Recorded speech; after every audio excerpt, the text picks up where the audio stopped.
majority should apply in Northern Ireland as well, fully compatible with the Good Friday Agreement. Can he apply that principle to the formation of the executive? Because 4 parties out of 5 would set it up tomorrow. Mr. Speaker, just to be very clear on the Assembly, the petition of concern and the arrangements with the Assembly will not change under this scenario. I say again, we need Sinn Féin, the DUP, all parties to come together, because powers from here is not the solution to this issue. The original author of the handbook on succinct questions, Sir John Redwood.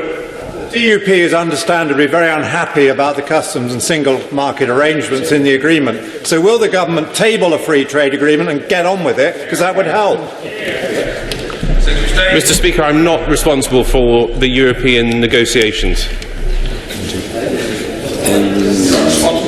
Mr. David Hanson. Given the creation of a new border down the Irish Sea, which will impact upon services in businesses in Ireland and in North Wales and indeed in the rest of the United Kingdom, what impact assessment has the Secretary of State asked to be produced by the Executive to be shared with political parties on the outcome of that border? Mr. Speaker, on the issue of customs and the protocol, we will be doing everything to work with Northern Ireland businesses to ensure we deliver on unfettered access as we push this bill through the House of Commons. I spoke to Northern Ireland businesses today and will be engaging with them on an ongoing basis as we move forward with the protocol. Maria Caulfield. Thank you, Mr. Speaker. Given the absence of an Assembly and Executive, the Historical Abuse Bill has had to be passed through this place, and second reading is in the House of Lords next week. Can I ask the Secretary of State what will happen to that bill should the Assembly be restored? Will we continue with that so that the victims get the compensation they need as soon as possible? Secretary of State. I hope that we will and expect that we will continue with that bill to deliver to victims who have waited far too long. Ben Smith. Thank you, Mr. Speaker. Could the Secretary of State confirm, as revealed by the Brexit Secretary in answer to my right honourable friend, the member for Leeds Central, that under the new Brexit dispensation, firms in Northern Ireland exporting to the rest of the UK will now be expected to fill in export forms? And could he tell us how that can be squared with the claim that Northern Ireland will remain part of the UK customs territory? Mr. Speaker, as Northern Ireland Secretary, I will be fighting for the interests of business and ensuring that we minimise any disruption. To their trade flows. Northern Ireland has a hugely successful business sector, and it will go from strength to strength with this deal. Mark Harper. Mr. Speaker, I'm grateful. Just following up on the question from the right honourable member for North Belfast and also from my honourable friend, the chairman of the Select Committee. My understanding is that 4 of the 5 parties in Northern Ireland would like the executive to be reformed, and it's only Sinn Féin which is holding out for at least the reason my honourable friend, the chairman of the Select Committee, set out, if not others. What does the Secretary of State think is going to change to enable Sinn Féin to be persuaded to restore the executive? I listened carefully to what he said, and I accept he's working incredibly hard, but I'm still not clear about what is going to change to enable the executive to be reformed and for Northern Ireland to be able to enjoy devolved government. Mr. Speaker, Sinn Féin, as with other parties, have been engaging very positively with me, and I have had good conversations with their senior leaders.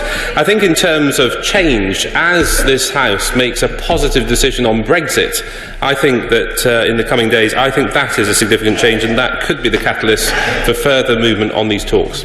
Sir Geoffrey Donaldson. Thank you, Mr. Speaker. I cannot emphasise enough to the Secretary of State how important the principle of consent is to unionists.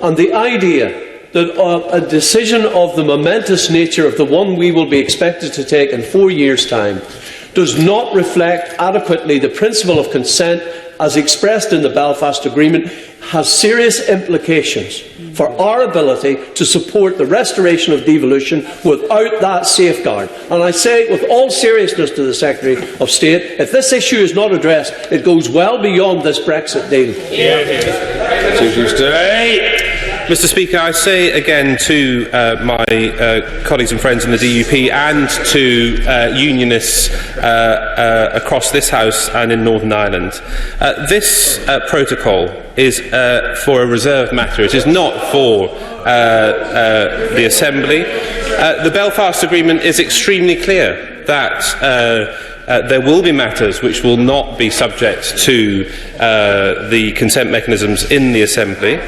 The government will continue to work to ensure that this protocol, as the bill goes through Parliament, is executed in a way which is reassuring to all members and all parts of the Northern Ireland community. But remember, the issue with the backstop was a lack of consent.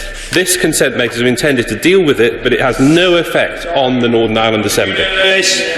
That service personnel, their families and service veterans are losing out under the terms of the Armed Forces Covenant not being fully applied in Northern Ireland. Will the Secretary of State give consideration to the recommendation made in a recent report by the Defence Select Committee that the Northern Ireland Civil Service should appoint someone directly to sit on the Veterans Board that administers the Covenant? I pay tribute to my right honourable friend for that report and for his committee's thinking in this area, and I am giving consideration to that report and how we can execute parts of that report in a positive manner to ensure that we deliver to the armed forces who served in Northern Ireland. Mr. Speaker, the creation of a customs border down the Irish Sea and the necessary declarations that we now hear will be necessary as a consequence of that is something about which Ruth Davidson and his right honourable friend, the former Secretary of State for Scotland, warned last year. They said then, and it's true now, that it will undermine the Union. Why is the Secretary of State disregarding his right honourable friend's advice? I'm not disregarding the advice of anybody, but this is a deal that protects the border. This was a key priority for me as Secretary of State.